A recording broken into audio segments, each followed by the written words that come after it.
think racial profiling is a problem in American community, in American society to begin with. And we cannot forget and ignore the fact that whenever we apply for something or we do something, there's this little box that asks for our race. And for whatever reason it's there, I don't think it's a good reason, but it certainly creates a certain impression that certain people of certain background behave in a certain way.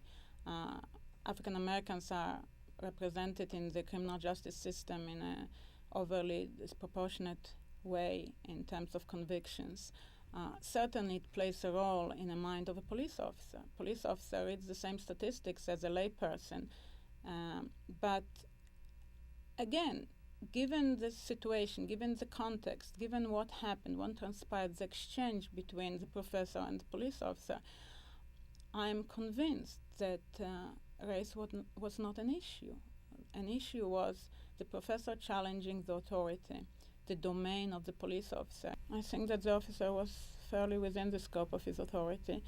It's a discretionary process that is well defined within the law. A police officer responding to a burglary in progress has to ascertain that things are not happening the way other people perceive that they are. If there was no burglary, it's up to police officer's discretion to make all the moves and proceed the way he has to proceed to make sure that this is indeed the case, that there was no burglary. The fact that somebody has an address on his driver's license or another document doesn't necessarily automatically assures the officer that they actually have the right to live there. If you sell your house today, the driver's license with your address stays valid for years to come until you change it, maybe a year from now, maybe 3 years from now. Usually a person does not break into his own house, so the behavior was problematic to begin with. Obviously, it happens. The professor had the right to be there, but in police officer's mind, in a well-trained police officer's mind, somebody breaking into their house and telling them, oh, I live here, does not automatically convey to the officer that everything is fine. If it did, I would actually challenge the police officer's professionalism.